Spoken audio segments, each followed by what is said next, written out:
or they shouldn't be siding with one party or the other, and they should be issuing a report based on what they see, which can be helpful to the landlord, but it can also be helpful to the tenant. Depends on what they're finding and who's not doing what they're supposed to. Who's doing what, exactly. And I think that's a great point. We were actually talking about that briefly before the show, that I have many times spoken to tenants who were like, there's something really wrong with the electrical system, and I need an inspector in, and I'm really happy to tell them, here's the contact information, here's how you get them. But at the same time, they're describing to me, because of this electrical problem, they have extension cords running all over the house. And they have things set up that aren't safe, so they themselves have suddenly created fire safety violations. Taking down a smoke detector is a fire safety violation. Blocking egresses so that you can't get to them, stuff in hallways that exit the building. All kinds of things. The big one we see this time of year or going into the winter is making sure that fuel vents are cleared. So if we get a big snow, depending on whose responsibility it is under the lease to shovel snow, those fuel vents need to be cleaned out as well when you're shoveling your walks and shoveling off porches and driveways. And that's a really good point, because even if you have a lease that says landlord provides snow removal, generally speaking, that means plowing the driveway or the parking area. It doesn't mean they're going to shovel up to your doorway, and it doesn't necessarily mean they're going to clear your vents. And tenants need to really understand that their use and maintenance of the place involves responsibility plus basic common sense of protecting your own safety. So this is a very timely time to say, yeah, you do need to clear the snow away from your vents. And you are responsible for changing batteries in your smoke detector, those types of things. Same thing with light bulbs going out and things. Light bulbs, yeah. I had a lot of people who like, you have to buy them. You really do. Because it's timely, let's keep talking about it. Let's talk about what the laws say about heat and hot water, because there's a lot of different nuances and complications to it. Right. So you have a basic state statute that says that landlord has an obligation to provide heating facilities. And the statute itself doesn't speak to whether the tenant's paying for the heat or whether the landlord's paying for the heat. It just says the landlord needs to provide those facilities. There is the Rental Housing Health Code, which is put out by the Department of Health, which provides some more specifics. It says that the landlord needs to have the heat on when it's 55 degrees outside or less. That's regardless of who's paying for the heat. It also says that the heating facilities need to be able to heat the inside to at least 65 degrees. And you can't have it heating 65 degrees by overheating one room to make sure the rest of the house or the rest of the apartment is warm. So you can't crank the furnace and the thermostat up to 75 to make sure that the rest of the whole unit is at 65 degrees.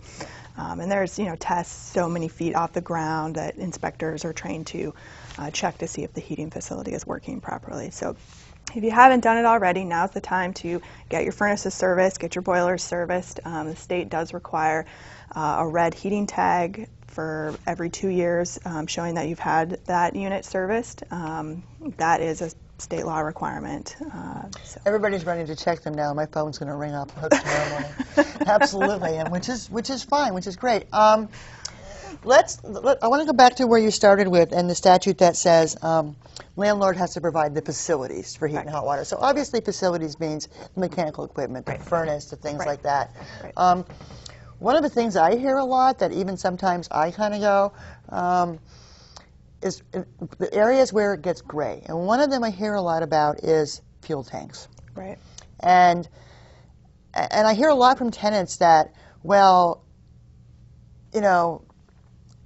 I have to contract with this company for my fuel, and there's a charge for the tank. And shouldn't the landlord be paying this charge for the tank?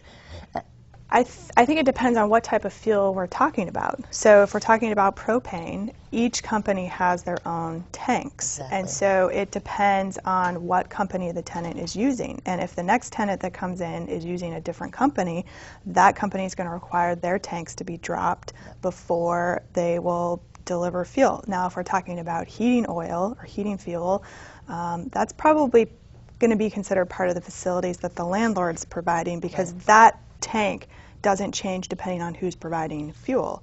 And I don't think that we run into these issues with natural gas because that's piped directly Yeah. to the property. And you're absolutely right. And that's, a lot of what I find myself telling tenants working with propane is that this is now the policy of your fuel supplier. Right. They're only going to deliver their own tanks because they can certify them okay, Yep. and they know that, and it's your account. So that tank is going to go on your account. Right. And you are responsible for it. And I think a lot of people don't understand that. And I think it's part of some of the work you guys do, educating landlords so that, things like that clearly outlined in leases just take the confusion away. Right, right. And some landlords may not even be aware that the propane companies have this requirement. They just have always left it up to their tenants, and unless somebody passes that information along to them, they wouldn't necessarily know that. Right.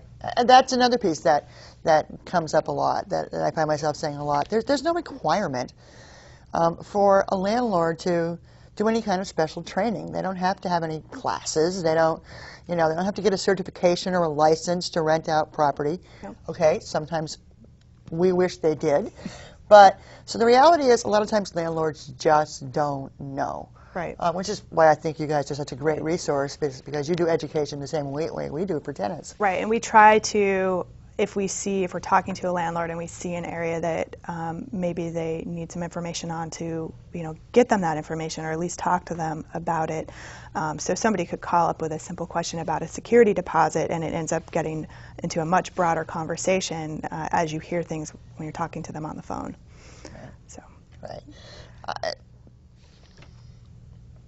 One of the things that I've heard a few times so far this winter, and I've heard it before in the past, and it kind of leads to a different section of the statutes and whatever, is I'll hear from tenants who tell me that maintenance of the furnace is their responsibility, the tenant's responsibility. And even though it's within the contract and doing that, there's a separate law that says, no, this is the landlord's responsibility. Right. So because of that, there's an overriding law about attempt to circumvent. If you can talk about that a little. Exactly. So the statute provides certain rights and responsibilities that landlords have and tenants have, and the statute's also very clear that you can't have a lease that somehow absolves you of the requirement for those. So with heating and the heating facilities, it is the landlord's obligation to maintain those. I'd say even if it wasn't in the statute, landlords want to have control over who's working on their mechanical systems. I mean, furnaces are not inexpensive pieces of equipment. Same with electrical, plumbing. A landlord wants to have control over the person who's going in and making repairs or inspecting those facilities. It's in, I think, their interest to be vetting those contractors and have somebody they're comfortable with working on those facilities. Right. And that brings me to another really great point about tenant responsibilities. And one of them is reporting maintenance problems to the landlord. And, I think the common story that we both tell a lot of the time is something simple like the toilet's running, the water keeps flowing. And the tenant doesn't report it and doesn't report it. And then 3 months later, the landlord hits them with a monster water bill. Right. Even though their contract is that the landlord pays for water. And I find myself having to explain to them, yes, your contract may say that. However, you neglected due diligence. Right. You had a maintenance issue. You didn't inform the landlord. And because of that, he incurred this huge expense. But he can indeed pass it along to you. Right, because it's almost considered damage to the property. You're not reporting.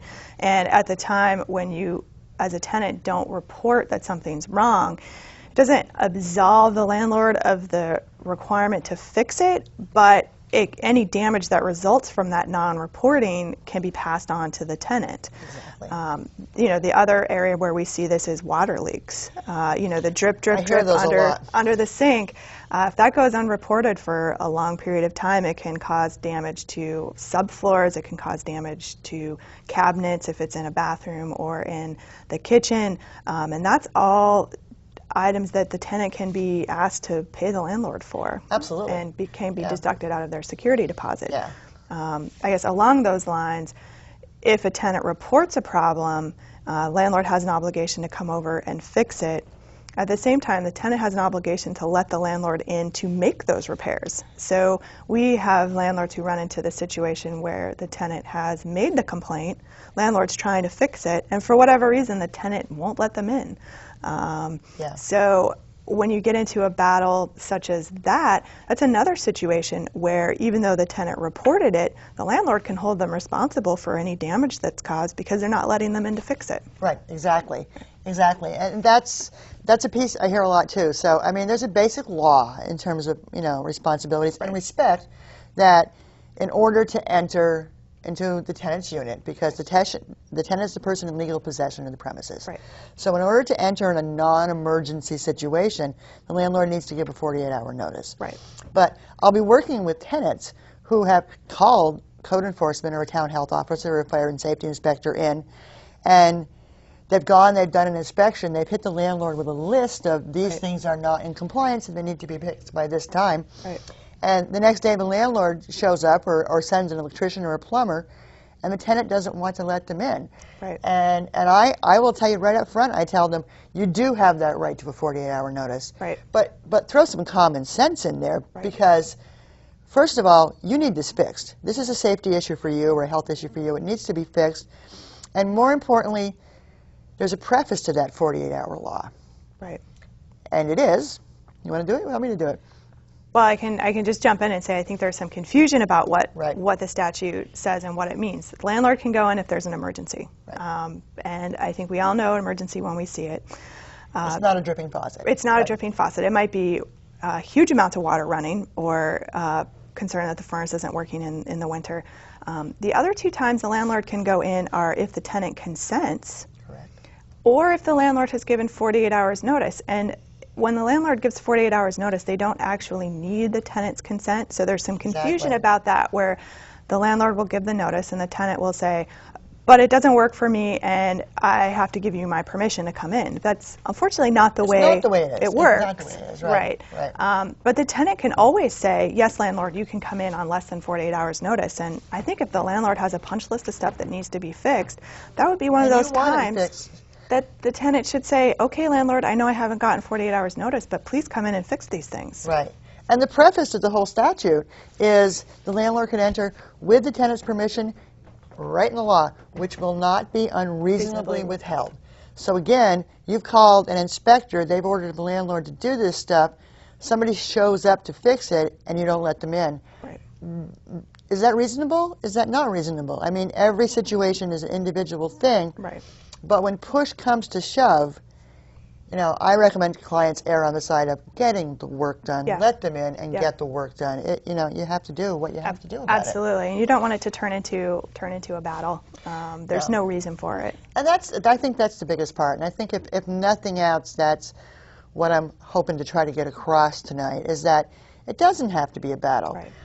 I'll be the very first one out there to say that there are some great landlords out there. Right. And there are some great tenants. And there's some great tenants. Yeah. And there are some horrible landlords, and there are some nightmare tenants. Right.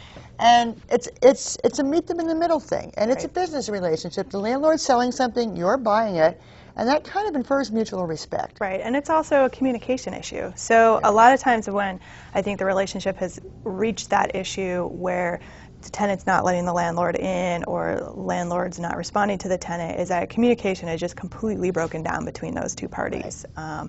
Whether or not it's possible to get it back on track, it depends on the people. But sometimes you can sort of rehabilitate and get that relationship working again. But communication is a big issue and can be a big stumbling block. Sure, absolutely. And one of the things that I usually advise tenants, both when things are getting tense, just to kind of back it off a little bit, but also in those situations where it might not be the greatest landlord in the world, and they really, aren't being on the spot fixing things, is that put it in writing.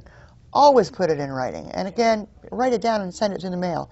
I tell folks, if you call the landlord to say such and such is broken, and by the next day you still haven't heard back from them, continue to call, but also put it in the mail. So that way you're giving them that actual notice. Right. But also, if things are tense, then communicate in writing. That way. Right. And in the same way, there's a lot of times where landlords have to put things in writing. Right. I hear so many tenants say, my landlord said, get out. Right. Right, and I think that advice goes well for landlords as well. If you have a conversation with a tenant about fixing things or gaining access, follow it up with a letter or follow it up with an email. It may seem sort of like overkill, but that way there's a record, and it cuts down on the confusion down the road when 3 months go by and all of a sudden it's, well, tenant saying landlord said one thing, landlord remembers something different. If you just put it in an email or put it in a letter to the tenant saying, thank you for talking to me today. We've agreed that I'm going to come in on these dates and do work. It can clear up some memory issues. Absolutely, it can, and I'll be the first one to tell any landlord, and I have frequently, that if I'm working with the tenant and there's a problematic situation, I'm going to be really talking to them extensively about good documentation. Right. And in the end, just about everything we're talking about here in these statutes are civil law. Right. Which means the ultimate authority in any real dispute between landlord and tenant, whether it's an eviction or a suit against the landlord by the tenant for, say, code violations, right. It comes down to a judge, and he said, she said isn't really going to cut it when you hit the courtroom. And it's hard, and then the judge ultimately has to make a decision about which party they believe or don't believe. If you have a series of documents and things in writing, it makes everybody's job much easier to determine what the sequence of events was. Right, So. right. And as much as I spend my time, both at work on the phone, running the hotline, going out and doing public education workshops for tenants, for students, for social workers, and teaching them tenant rights, I teach a lot more in terms of tenant responsibilities, because if you know your responsibilities, you're probably not ever going to really need to know your rights. And one of the things that I've really learned over the years working with the Vermont Apartment Owners Association is they do probably more time than I do teaching their clients, landlords, responsibilities. Right. Right. And to me, it became very apparent pretty early on in our working together that we're both actually working for the same end. It doesn't seem it, just from the, oh, I'm the tenant advocate and you're the landlord advocate. But we really are both working toward the same middle place where, maybe they won't really need us anymore. I don't see that ever happening. Don't say that. No. But I think I said it earlier on, is that landlords are providing a product, they're providing housing, and they want their rent paid on time and the property to be treated with respect. And I think on the flip side, tenants want a decent place to live, and they want to be, to some extent, left alone, but have things fixed when they need to be fixed. Absolutely. Absolutely. And I think a lot of times, because my agency is sometimes more well-known than your organization is, I get a lot of calls from landlords. And obviously I refer them to you. And I'm very happy actually to answer questions for landlords. I think it's a myth that we won't talk to them. And I'm happy to answer generic questions about the law. I just can't consult with them on a case because it's a conflict of interest for me. I am a tenant advocate, and I may very well hear from and work with that tenant. So I refer to you. And I would just say to any property owners or property managers out there that are watching this, go to vermontlandlord.org, check out their website, get some information, give them a call and ask about it, because even though my services are free and you have a membership organization, it's worth it. It's really, truly worth it. And we still answer questions we're not going to turn landlords away. So if a landlord calls and has a question about something, we are going to answer that. So it's a public service that our private organization provides, because we think an educated landlord community is a better landlord community, and it falls within our purview of making sure that folks are educated and have the information that they need. Mm-hmm. And I could absolutely repeat that verbatim. We really believe that an educated tenant community is a better and more empowered community, because there can be a power imbalance in it. But that doesn't mean they should, raise the roof. It means learn how to work carefully with them. So, and to that end, I really want to thank you for joining us again tonight. And I'm sure I will see you again really soon. Hopefully. And in just our last few seconds, we're going to leave you with contact information for both of us. And I really hope tenants or landlords alike that have any questions, issues, or problems will give us a call.